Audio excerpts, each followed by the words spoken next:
আসসালামু আলাইকুম রহমতুল্লাহ বরকাত। আমি মোহাম্মদ হাবিবুর রহমান। যেহেতু কথা দিচ্ছি যে যে তোমাদের একটু সহযোগিতা করার জন্য আর কি কি সহযোগিতা করতে পারি তোমাদের, যে আসলে তোমরা বিভিন্ন কনফিউশনের মধ্যে আছো যে আসলে এই টাইমে আমি 9-এ উঠলাম, এখন আমি কোনটা নিব, কোনটা নিলে আসলে আমি মানে শেষ পর্যন্ত টিকতে পারবো আর কি। যেমন সায়েন্স যদি নেই, অনেক ভালো ভালো স্টুডেন্ট আছে, মানে অনেক মেধাবী স্টুডেন্টরাও কিন্তু টিকতে পারে না, শেষ পর্যন্ত ওরা যায় এই বিভিন্ন কমার্স অথবা আর্টস নিয়ে, সায়েন্স নিয়ে টিকতে পারে না। ওরা সায়েন্সের পড়াগুলো ঠিকভাবে বুঝতে পারে না। তো এ কারণে এখন অলরেডি মনে হয় বই পাওয়া যায় নাই, বই মনে হয় এখনো স্কুল থেকে দেয় নাই, কারণ বোর্ডে থেকে এখনো পুরোপুরি ভাবে আসে নাই। এখন কেবল ভর্তি শুরু হইতেছে, এখন সবাই আস্তে আস্তে ভর্তি হবে। এবং এই যে এই বিষয়গুলা, তাহলে আমি একটা ক্লাস যদি পদার্থ বিজ্ঞানের উপরে নেই, রসায়নের উপরে নেই, উচ্চতর গণিতের উপরে নেই, তাহলে আপনারা একটু করলেন, দেখে একটু বুঝলেন আমি কোন অধ্যায়গুলো নিতেছি, যে অধ্যায়গুলো হইতেছে সব থেকে কঠিন। যেমন পদার্থ বিজ্ঞানের সবথেকে কঠিন অধ্যায় হইতেছে কাজ ক্ষমতা ও শক্তি। তাহলে কাজ ক্ষমতা ও শক্তির উপর আমি আজকে একটা নিলে 2টা ক্লাস হবে। এরপরে আপনাদের আমি উচ্চতর গণিত দিব। একজন কমেন্ট করছে যে আমাদের উচ্চতর গণিত লাগবে, মানে উচ্চতর গণিতটা একটু ঘুরে দেখতে চাইছে যে আসলে উচ্চতর গণিতটা কতটুকু বুঝি। সে উচ্চতর গণিত করে দেখতে চাইছে, তো এটা খুবই খুবই ভালো।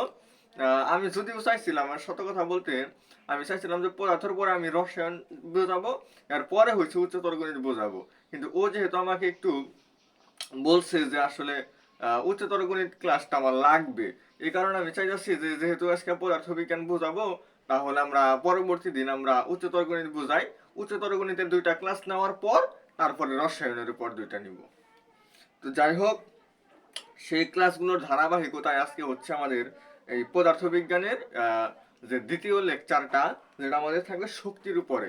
আমরা গত ক্লাসে কাজ নিয়ে আমরা আলোচনা করছিলাম, আজকে হচ্ছে আমাদের শক্তি। এই অধ্যায়ের 3টা অংশ, একটা হচ্ছে কাজ, আরেকটা হলো শক্তি, আরেকটা হচ্ছে ক্ষমতা। তাহলে আজকে আমরা শক্তি একদম পুরোপুরি শেষ না করতে পারলেও শক্তি টপিকটা অনেক বড়, শক্তি টপিকটা অনেক বড়। এই শক্তির মধ্যে আরো অনেকগুলা আছে, মানে অনেক টপিক আছে। শক্তির বিভিন্ন উৎস, শক্তির রূপান্তর, গতি শক্তি, বিভব শক্তি, অনেক কিছু আছে শক্তির মধ্যে, নবায়নযোগ্য শক্তি, এগুলা অনেক কিছু আমাদের যেহেতু আছে। শক্তির নিত্যতা, রূপান্তর। তো শক্তি দিয়ে আমার মনে হয় পুরো অধ্যায়টার অর্ধেকের বেশি আমার হইতেছে এই শক্তি দিয়েই। যান্ত্রিক শক্তি, আলোক শক্তি, ভর এবং শক্তির মধ্যে সম্পর্ক। তাহলে বুঝতে পারেন যে 101 নম্বর পেজ থেকে শুরু করে 118 নম্বর পেজ পর্যন্ত মোট 18 পৃষ্ঠা শুধু আমাদের এই শক্তি নিয়ে আলোচনা। তাহলে কি এক ক্লাসে এতগুলা সম্ভব শেষ করা যাবে? এ কারণে শক্তি আমি যতটুকু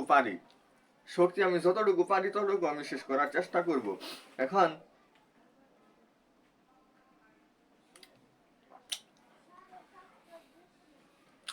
শক্তি জিনিসটা কি?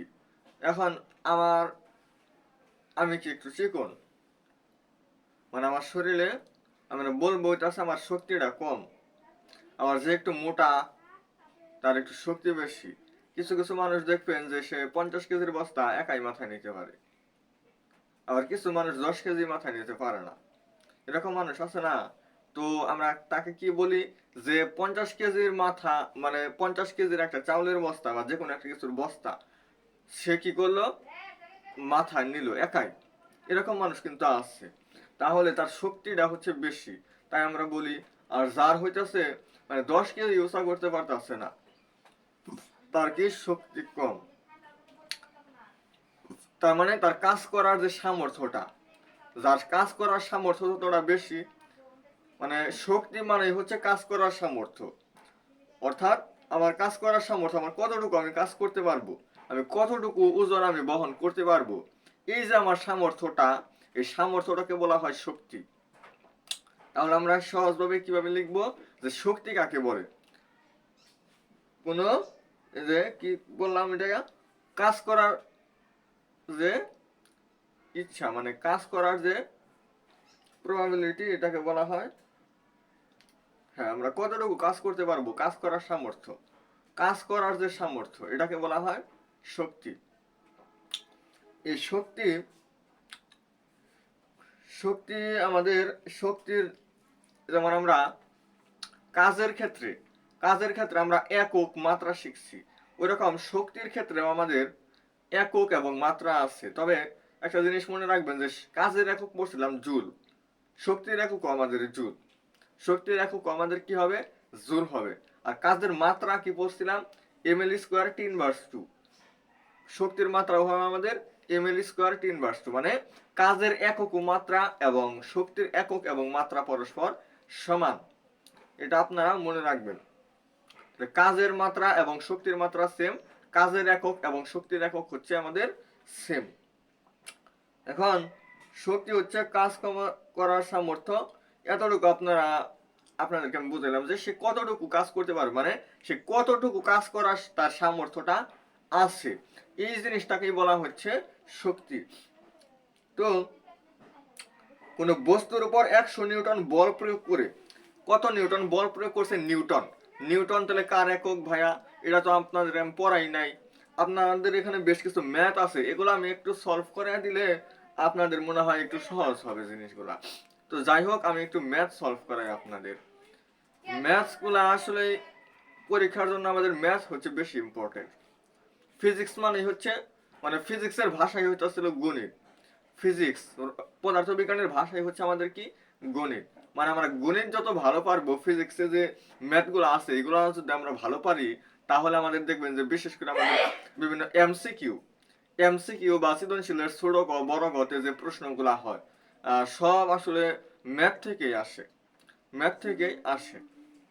তাহলে আমাদের থিওরি মোটামুটি জানতে হবে। থিওরি কেন জানতে হবে, যেমন আমাদের বলতে পারে যে কাজের মাত্রা কি বা শক্তির মাত্রা কি, এগুলো আমাদের এমসিকিউতে আসতে পারে। এরপরে আছে আমাদের ক নম্বরে আসতে পারে, আর হচ্ছে এমসিকিউতে আসতে পারে। শক্তি কাকে বলে, কাজ কাকে বলে, এই বিষয়গুলো আপনাদের আমি দেখাইছি না, ধনাত্মক কাজ কি, ঋণাত্মক কাজ কি, এইগুলা আমাদের হচ্ছে সৃজনশীলের ক নম্বর এবং হইতাছে এমসিকিউ, এই সমস্ত জায়গায় আসে। কিন্তু আমরা যে ম্যাথগুলা করাবো, এই ম্যাথগুলা হইতাছে আমাদের সৃজনশীলের ছোট ঘ বড় ঘ এগুলোর মধ্যে আসবে, সৃজনশীলের ছোট ঘ বড় ঘতে আসবে। এমনকি কিছু কিছু সময় খ নম্বরেও আসে, বা খ নম্বরে একটু এক্সট্রা টপিক আছে, ওইগুলো যখন আপনারা বোর্ডের প্রশ্ন সলভ করবেন, ওইখানে যে খ নম্বরের যে প্রশ্নগুলো পাবেন, ওইগুলো আপনাদের মানে আমি একটা আলোচনা করে দিলে আপনারা পারবেন। আর হ্যাঁ, যারা এই যে বলছেন, এক ভাই কমেন্ট করছে যে আপনি ম্যাথের তুলনায় ফিজিক্স ভালো পড়ান, তো আপনি ফিজিক্সের সবগুলো অধ্যায় টোটালি মানে একদম A to Z আপনি আমাদেরকে পড়িয়ে দিবেন। তার জন্য বলি ভাইয়া, আসলে এত ক্লাস আমি বুঝি না যে এত ক্লাস আমি কিভাবে নিব, এক একজনের এক এক ক্লাস নিতে বলে। তো যেহেতু একটু ভালো পড়ায় অবশ্যই বলবেন সবাই।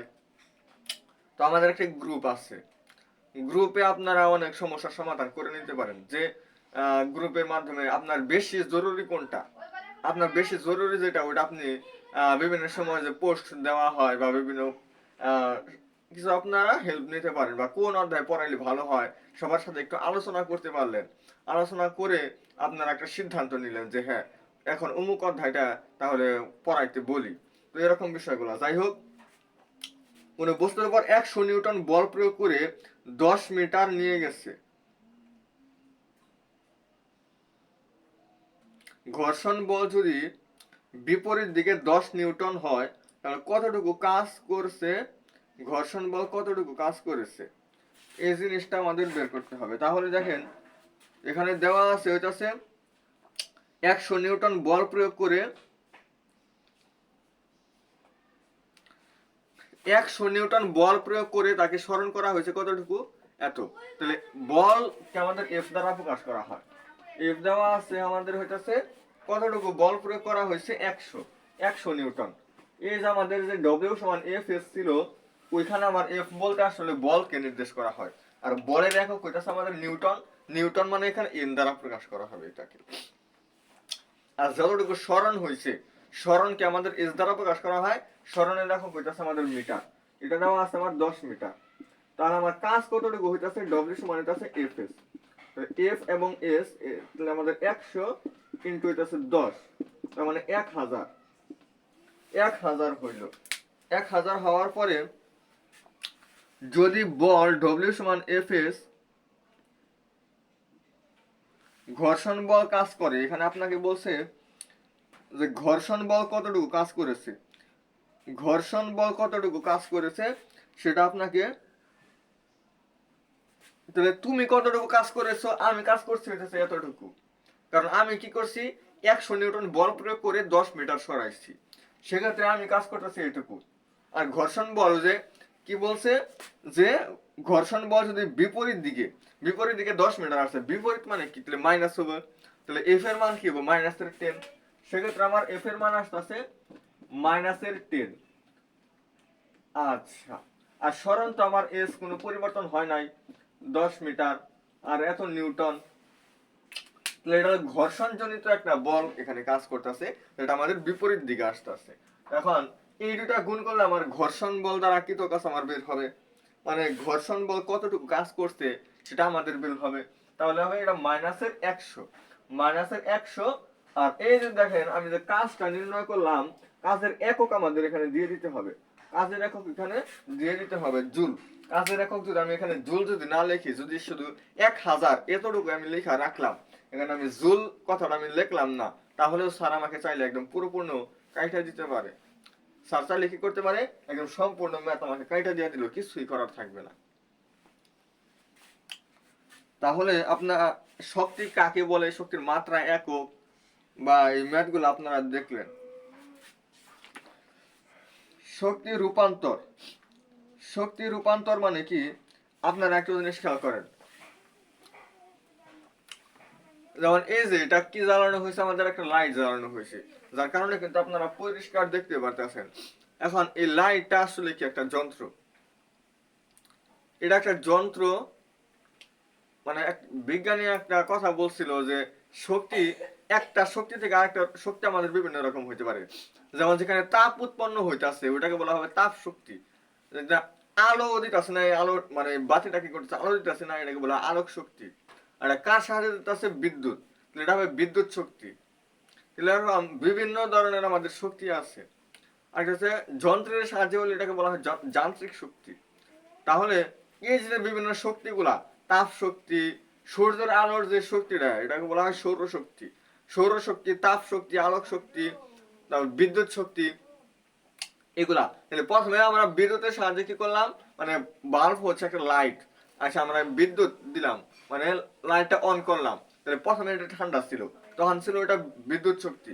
পরে এটা লাইটটা দেখেন অনেকক্ষণ যখন জ্বলে থাকবে, পরবর্তীতে আপনি ওই লাইটের মধ্যে হাত দিয়ে দেখবেন যে একটু গরম লাগতে আসছে, তার মানে কি ওখানে তাপ উৎপন্ন হয়েছে। তাহলে আগে ছিল বিদ্যুৎ শক্তি, পরে ওই শক্তিটা রূপান্তরিত হয়ে কিসে হয়েছে, তাপ শক্তিতে রূপান্তরিত হয়েছে। এবং তাপ যে দিতেছে ওই তাপ শক্তি আবার কিসে রূপান্তরিত হইতেছে, দেখেন আমাদের আলো দিতে আছে, তার মানে কি ওই তাপ শক্তিটা আমাদের আবার আলোক শক্তিতে রূপান্তর করতেছে।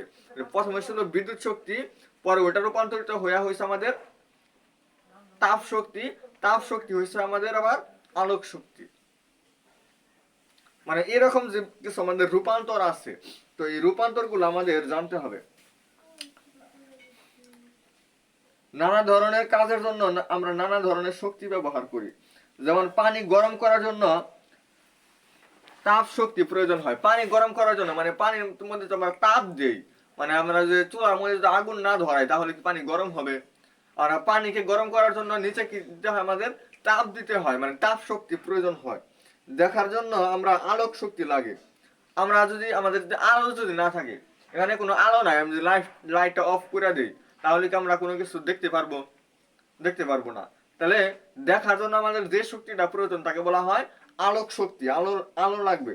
আমরা শুনি শব্দ শক্তি দিয়ে, মানে আমার এই যে আমি যে কথাটা বলতেছি আপনারা শুনতে পারতেছেন, কারণ কি, কারণ এই শব্দটা আপনাদের কানে যাইতেছে, তাহলে এটা হচ্ছে আমাদের শব্দ শক্তি। তাহলে এটা কি হলো আমাদের শব্দ শক্তি। তাহলে এরকম বিভিন্ন ধরনের আপনারা এই জিনিসগুলো একটু রিডিং করলেই পারবেন যে আসলে যে কোনটা কোন প্রকার শক্তি। যেমন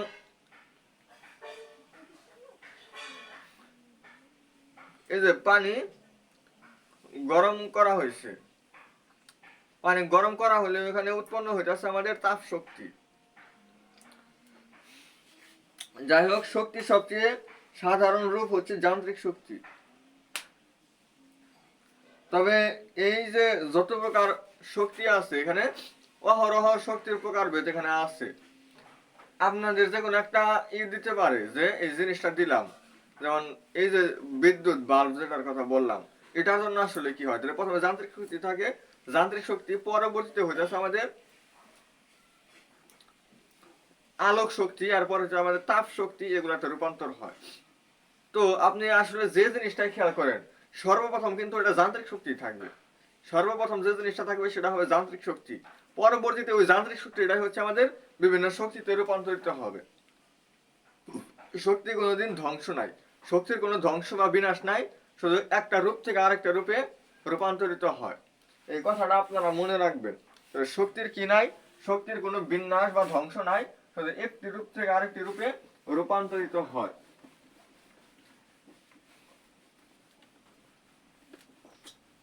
এরকম। তো এগুলা খুব কম আসে, এগুলা অতটা ইম্পর্টেন্ট না। এরপর আসি একটু গতিশক্তি। গতিশক্তি জিনিসটা কি, একটা বস্তু গতিশীল অবস্থায় আছে, মানে চলাচল করতেছে, এই চলাচল করা অবস্থায়, গতিশীল অবস্থায় যে তার ভিতরে একটা শক্তি অর্জিত হয়, মানে যে একটা শক্তি অর্জন করে, একটা বস্তু গতিশীল অবস্থায় থাকতে, গতিশীল অবস্থায় থাকতে তার ভিতরে যে শক্তিটা সে অনুভব করে, সেই শক্তিটাকে বলা হয় গতিশক্তি। তাহলে গতিশক্তি জিনিসটা কি, একটা বস্তুর গতিকালে যে শক্তি লাভ করে, একটা বস্তুর গতিকালে, মানে ওই যে বলছিলাম না যে সর্বপ্রথম আমাদের কি থাকে, যান্ত্রিক শক্তি থাকে। যান্ত্রিক শক্তি হয়ে যাচ্ছে আমাদের দুই ধরনের। যান্ত্রিক শক্তি আমাদের কয় ধরনের, দুই ধরনের। একটা হচ্ছে হলো গতিশক্তি, আর একটা হচ্ছে আমাদের বিভব শক্তি। একটা হচ্ছে গতিশক্তি, আর একটা হচ্ছে আমাদের বিভব শক্তি। শক্তি নিয়ে আমাদের অনেক বিরাট আলোচনা, এত আলোচনা একদিন শেষ করা যাবে না। তো আমি গতিশক্তি দেখি, গতিশক্তি আর বিভব শক্তি আমি শেষ করে দেওয়ার চেষ্টা করি, গতিশক্তি আর বিভব শক্তি শেষ করে দেওয়ার আমি চেষ্টা করি। তাহলে গতিশক্তিটা হয়ে যাচ্ছে আমাদের কোন বস্তুর গতিকালে যে শক্তি লাভ করে তাকে বলা হয় গতিশক্তি, এটাকে ইংরেজিতে বলা হয় গতিশক্তি, এটাকে বলা হয় কাইনেটিক এনার্জি, কাইনেটিক এনার্জি। এখন আর গতিশক্তিকে প্রকাশ করা হয় ইকে দ্বারা, ইকে, এই যে হচ্ছে আমাদের কাইনেটিক আর হচ্ছে আমাদের এনার্জি। কাইনেটিক এনার্জি মানে আমাদেরকে ইকে দ্বারা প্রকাশ করা হয়, ইকে দ্বারা প্রকাশ করা হয়, অথবা যে বই আমাদের যে জিনিসটা করছে, বইয়ে এটাকে টি দ্বারা প্রকাশ করছে। আপনারা এটাকে টি দ্বারা এখানে বইয়ে প্রকাশ করছে, তবে টি এটা মেটা না, আমরা বেশিরভাগ ক্ষেত্রে যে জিনিসটা ইউজ করি সেটা হচ্ছে আমাদের ইকে ইউজ করি আমরা। গতিশক্তি মানে হচ্ছে ইকে, মানে কাইনেটিক এনার্জি। আর এটার সূত্র হচ্ছে আমাদের half M V square, half M V square. যেখানে একটা বস্তুর ভর দেওয়া থাকবে এবং সে কত বেগে চলাচল করতেছে, একটা বস্তুর ভর কত দেওয়া আছে, এটা অবশ্যই কেজিতে দেওয়া থাকবে, কেজি, কত কেজি। আর যদি গ্রামে দেওয়া থাকে তাহলে ওটাকে কেজিতে রূপান্তর করতে হবে। আর গ্রামে দেওয়া থাকলে কেজিতে রূপান্তর করার জন্য আমাকে 1000 দ্বারা ভাগ করতে হবে। এগুলো আপনারা আস্তে আস্তে সব কিছু শেখার চেষ্টা করবেন। তাহলে একটা বস্তু আর ভর যদি আমাদের গ্রামে দেওয়া থাকে, আমাকে কেজিতে নিতে বলে যে 1000 দ্বারা ভাগ করবো, আর যদি কেজিতে দেওয়া থাকে তাহলে এটা আছে, আর কোনো কিছু রূপান্তর করার প্রয়োজন নাই। তাহলে এম হচ্ছে আমাদের একটা ভর, যেটা আমার কেজি অথবা গ্রামে দেওয়া থাকবে। আর বেগ, ভি, ভির একক, ভি হচ্ছে আমাদের বেগ, এটা আমাদের দেওয়া আছে এত বেগে চলাচল করতেছে, এত বেগে আমাদের চলাচল করতেছে, এরকম বিষয়গুলা। তো যাই হোক, এখানে আসলে অনেক থিওরি এখানে আলোচনা করছে, আমার এত কিছু প্রয়োজন নাই। যতটুকু আমাদের না জানলেই নয়, যতটুকু আমাদের না জানলেই নয়, ততটুকু আমি আপনাদেরকে দেখাই যে আসলে E K equal half M V square, যেখানে ইকে আমাদের গতিশক্তি, এম হচ্ছে আমাদের হচ্ছে ভর, ভি হচ্ছে আমাদের বেগ। তাহলে আমরা বলতেই পারি যে গতিশক্তি এবং ভরের মধ্যে সম্পর্কটা হচ্ছে সমানুপাতিক, আর বেগের সাথে সম্পর্কটা আছে বর্গের সমানুপাতিক।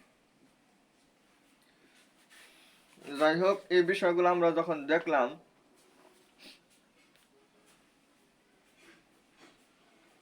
দেখেন এখানে আমাদের আমরা যে টপিকই পড়ি প্রত্যেকটা টপিকের মধ্যে আমাদের ম্যাথ আছে।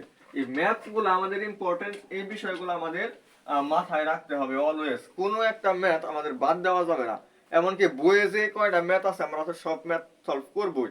এরপরে যত প্রচুর পরিমাণে আমরা সৃজনশীলের দেখবেন যে যখন এই অধ্যায়টা আমাদের শেষ হবে, যদি কোনো কারণে আমি এই অধ্যায়ের সবগুলা ক্লাস নেই, 5টা বা 6টা যে কয়টা ক্লাস লাগুক, আমি নিয়ে যখন এই অধ্যায়টা শেষ করি, তখন এই অধ্যায়ের পর যখন আপনারা সৃজনশীল করতে যাবেন দেখবেন যে প্রত্যেকটা সৃজনশীলের ছোট গ নাম্বারে বড় গ নাম্বার আমাদের শুধু ম্যাথ আর ম্যাথ, মাত্র 2টা বা 3টা টাইপের ম্যাথ আমাদের আসে। ওই সবগুলো আপনাদেরকে দেখাবো। ছোট গতে আপনাদের এটাই বলবে যে গতিশক্তি নির্ণয় করা অথবা বিভব শক্তি নির্ণয় করা অথবা কাজ নির্ণয় করা। আপনাদেরকে দেখাইছি না যে কাজ কিভাবে নির্ণয় করতে হয়। তো এফ এবং এস এর মান দেওয়া থাকলে দুইটা খালি গুণ করবেন। আবার হইতাছে আপনাদের গতিশক্তি হলো হাফ এম বি স্কোয়ার। আবার বিভব শক্তির আপনার একটা সূত্র দিব।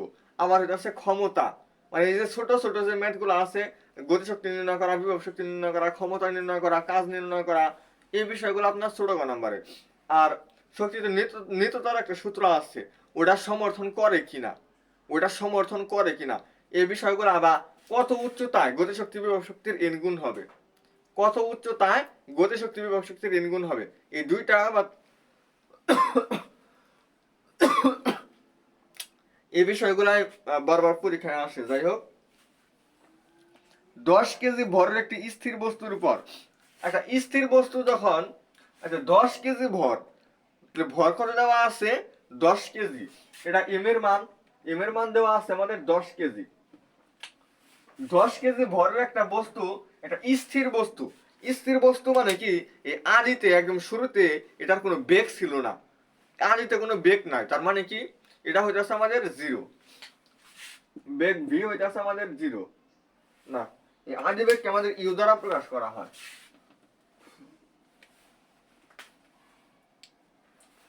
আদি বেগ ইউ সমান হইতাছে আমাদের জিরো। বলছে 10 সেকেন্ড ব্যাপী স্থির বস্তুর উপর 10 সেকেন্ড ব্যাপী, কত সময় ব্যাপী 10 সেকেন্ড। টির মান আমার অলওয়েজ সেকেন্ডে দেওয়া থাকবে। আর এটা হইতাছে আমাদের এখানে 10 সেকেন্ড দেওয়া আছে, আর বেগের একক হইতাছে আমাদের মিটার পার সেকেন্ডে দেওয়া থাকবে। এটা হচ্ছে মিটার পার সেকেন্ডে না থাকে আমাদের কিলোমিটার পার আওয়ারে দেওয়া থাকতে পারে। তো কিলোমিটার পার আওয়ারে থাকলেও আমাদের এটাকে মিটার পার সেকেন্ডে নিতে হবে। এখন কিলোমিটার পার আওয়ারে থাকলে ওইটাকে আমি 1000 দ্বারা গুণন করব, করলে যে রেজাল্ট আসবে ওটাকে আমি 3600 দ্বারা ভাগ করব, কারণ আমাদের মিটার পার সেকেন্ডে আসবে। এখন 10 সেকেন্ড কি বলছে, 10 সেকেন্ড ব্যাপী 10 নিউটন বল প্রয়োগ করা হয়েছে। 10 সেকেন্ড ব্যাপী 10 নিউটন বল এফ 10 নিউটন বল প্রয়োগ করা হয়েছে। এখানে আপনাকে 3টা প্রশ্ন করছে। এক নম্বরে বলছে হইতাছে বস্তুটির গতিশক্তির ফর্মুলাটা কি হবো, half M V square. Half M হইতাছে আমাদের এম হইতাছে আমাদের 10, আর ভি এখানে আমাদের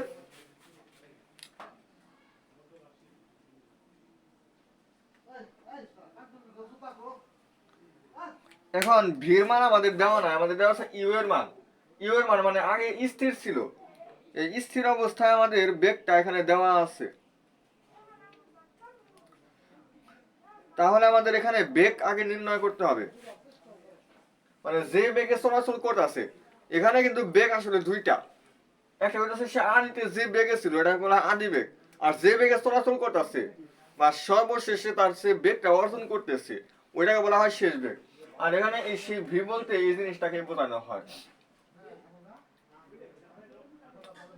এখন আপনারা একটা নিউটনের একটা সূত্র জানবেন, এটা হচ্ছে এফ সমান এম এ।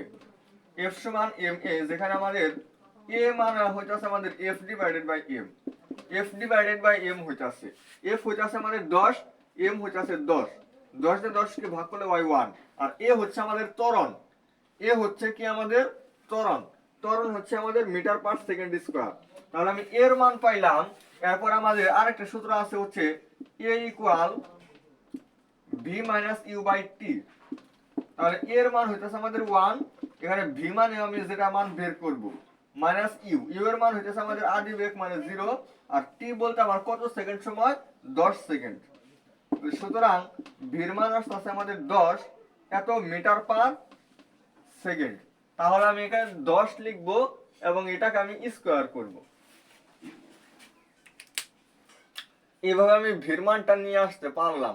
নিয়ে আসার পরে তাহলে হাফ ইন্টু 10 ইন্টু 10 স্কোয়ার, 10 কে স্কোয়ার করলে হয় 100, 100 কে 10 দ্বারা গুণ করলে হয় 1000, 1000 ইন্টু হাফ, হাফ মানে অর্ধেক করা, 1000 কে অর্ধেক করলে হবে 500, 1000 কে অর্ধেক করলে হবে আমাদের 500।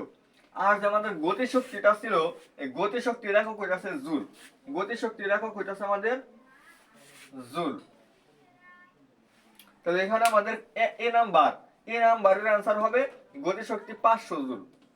মানে সে ওই বস্তুটা যে আমাদের এই বেগে চলাচল করতেছে 10 মিটার পার সেকেন্ড বেগে যে ওই বস্তুটা চলাচল করতেছে, তখন ভর যেহেতু 10 কেজি, সে মোট এতটুকু গতিশক্তি সে কি করবে, গতিকালে সে এতটুকু শক্তি সে অর্জন করবে। শক্তির একক কি, শক্তির একক হইতাছে জুল, এই কারণে শক্তি দেওয়া হয়েছে। এরপর হইতেছে আমাদের এই মানগুলা থাক, মানগুলা লাগবে, টির মান আর এটা হলো এফ এর মান। এখন আপনাকে বলছে 20 সেকেন্ড পরে গতিশক্তি, 20 সেকেন্ড, তাহলে টির জায়গায় আমাদের ছিল 10 সেকেন্ড, এখন হবে আমাদের 20 সেকেন্ড, কারণ বলছে 20 সেকেন্ড পরে গতিশক্তি। 20 সেকেন্ড যদি হয়, আমাদের এর মান কিন্তু কোনো চেঞ্জ হয় না, কারণ আমরা এর সমান জানি হলো F divided by M. F divided by M মানে কত, 10/10 এত মিটার পার সেকেন্ড স্কয়ার। আর হচ্ছে আমাদের A equal V minus U by T, যেখানে আমাদের ভির মানটা বের করে নিয়ে আসতে হবে। এরপরে আমি গতিশক্তির সূত্রটা অ্যাপ্লাই করতে পারবো। তাহলে এর মান হচ্ছে আমাদের কত, এর মান আমাদের নেওয়া আছে হচ্ছে যে 1 বের করলাম, 1 ইকুয়াল ভি, ভি মানে কত, আমাদের যে বেগটা, মানে যে বেগে সে চলাচলটা করতেছে সেই বেগটা ভি আমাদের বের করতে হবে। আর আদি বেগ মানে আগে ছিল আমাদের স্থির অবস্থায় মানে 0, এখন এই যে সময়, সময় আগে ছিল আমাদের 10 সেকেন্ড, এখন দেওয়া আছে 20 সেকেন্ড।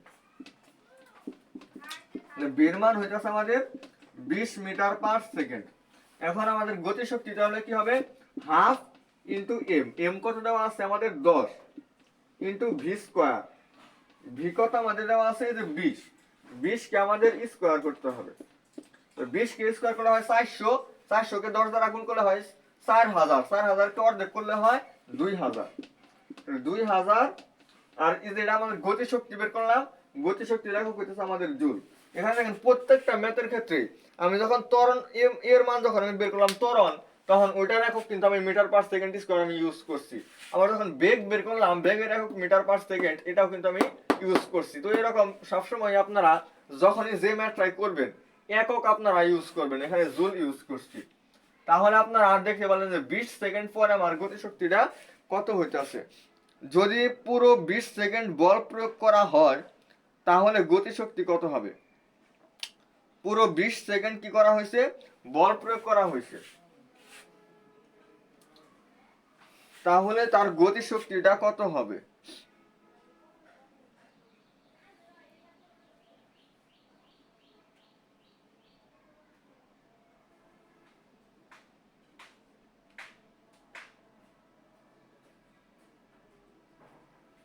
যাই হোক, যখন 10 সেকেন্ড পর্যন্ত ত্বরণ হবে, তারপরে ত্বরণ নেই বলে, আচ্ছা বেগ অপরিবর্তিত থাকবে।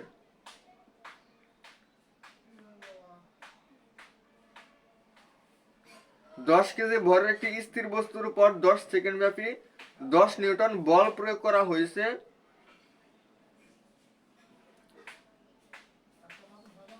তাহলে এখানে একটা প্রশ্ন আছে, 20 সেকেন্ড বল প্রয়োগ করা হয় তাহলে গতিশক্তিটা কত হবে, সেটা কিন্তু আপনাদেরকে আমি বের করে দেখাইলাম, 200 জুল। আর বি নাম্বারটা আমাদের স্কিপ হয়ে গেছিল। বি নাম্বারটা হচ্ছে 20 সেকেন্ড পরে গতিশক্তি, বল প্রয়োগ করা হয়েছে আমাদের কতক্ষণ, 10 সেকেন্ড, বের করতে বলছে কতক্ষণের, 20 সেকেন্ডের। তাহলে 20 সেকেন্ডের যেহেতু আমাকে বের করতে বলছে, প্রথম 10 সেকেন্ড আমাদের ত্বরণ, ত্বরণ আমাদের চলাচল করছে, মানে প্রথম 10 সেকেন্ড আমার যেভাবে চলছে আর কি, পরবর্তীতে যেহেতু আমাদের বেগটা স্থির অবস্থায় ছিল, বেগ কিন্তু আমাদের আর বাড়তেছেও না কমতেছে না, বেগের যেহেতু পরিবর্তন হইতেছে না, এই কারণে আমাদের গতিশক্তিরও কোনো পরিবর্তন হবে না। কারণ আমি বলছিলাম যে গতিশক্তির সাথে আমার বেগের একটা সম্পর্ক আছে, বর্গের সমানুপাতিক। তাহলে একটা যদি স্থির থাকে, বেগ কি আমাদের পরিবর্তন হইতেছে না, কোনো পরিবর্তন হইতেছে না, বেগ কোনো পরিবর্তন হইতেছে না, এই কথা আরো হইতেছে আমাদের গতিশক্তিটারও কোনো পরিবর্তন হবে না। তাহলে আমাদের ওই 10 সেকেন্ডের ক্ষেত্রে আমার যে গতিশক্তিটা ছিল, 20 সেকেন্ডেও আমাদের সেই গতিশক্তিটাই থাকবে। কিন্তু আমি যদি শুরু থেকে যদি 20 মিনিটে যদি আমি মানে 20 সেকেন্ডে যদি আমি গতি প্রয়োগ করি, সেক্ষেত্রে আমার এই যে ছোট গ নাম্বার মানে যে সি নাম্বারে আমাদের 200 জুল আসবে। এরপর হইতাছে 10 কেজি ভরের একটি বস্তুকে বল প্রয়োগ করে গতিশীল করা, তার গতিশক্তি পাওয়া গেল 80 জুল। গতিশক্তি কত পাওয়া গেল? 80 জুল পাওয়া গেছে।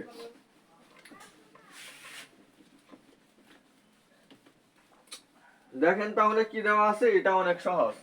এখানে বলছে যে 10 কেজি ভরের একটি বস্তুকে, তাহলে এম দেওয়া আছে হলো 10 কেজি, 10 কেজি দেওয়া আছে, এম ইকুয়াল আছে 10 কেজি।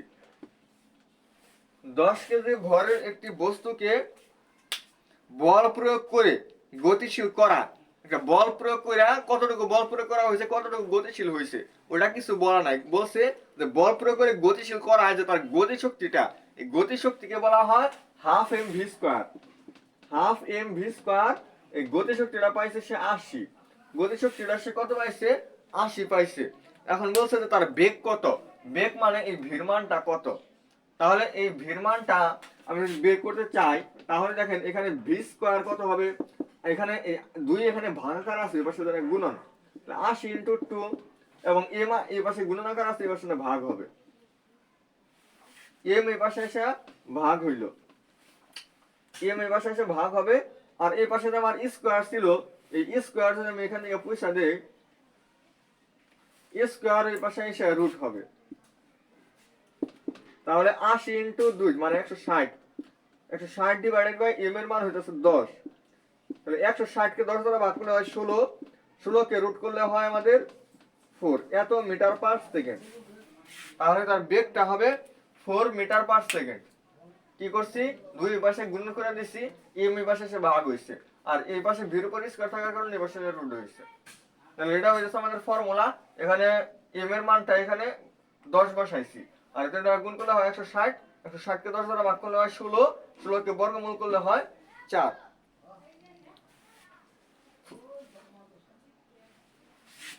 তো যাই হোক, আমি গতিশক্তি পর্যন্তই রাখি। বিভব শক্তি আমাদের আরেকটা টপিক, এটা আমাদের শক্তিরই অন্তর্ভুক্ত। আমি বলছি যে শক্তি আসলে জিনিসটা অনেক বড়। তো আমরা বিভব শক্তি থেকে পরবর্তী কোনো দিন যদি আমি মানে ফিজিক্সের উপর ক্লাস নিই, তাহলে আমি এখান থেকে শুরু করব। কারণ এই অধ্যায়টা যেহেতু 2টা ক্লাস নিছি, এই অধ্যায়টাকে সম্পূর্ণ শেষ করেই পরবর্তীতে আমরা যাওয়ার চেষ্টা করব। তো আজকের ক্লাসটা আমাদের এই পর্যন্তই থাকবে। সবাই ক্লাসটা সম্পূর্ণ করবেন এবং সিদ্ধান্ত নেবেন যে আসলে আমি ফিজিক্সটা তাহলে আমি কতটুকু বুঝতে পারতেছি। এই 2টা ক্লাস দিলেই আপনাদের বোঝা হয়ে যাবে, আপনারা একটা সিদ্ধান্ত নিতে পারবেন এই 2টা ক্লাস করে। এর আগে যেটা দিচ্ছি ওটা আমাদের এই ভিডিওর ডেসক্রিপশন বক্সে লিংক দেওয়া থাকবে। এই ভিডিওর ডেসক্রিপশন বক্সে কি দেওয়া থাকবে, আমি এর আগে যে লেকচার 1 কাজ ক্ষমতা শক্তিতে লেকচার 1 যেখানে আমি কাজ নিয়ে আলোচনা করছি, ওইটা আমাদের এখানে দেওয়া থাকবে, এই ভিডিও ডেসক্রিপশন বক্সে দেওয়া থাকবে।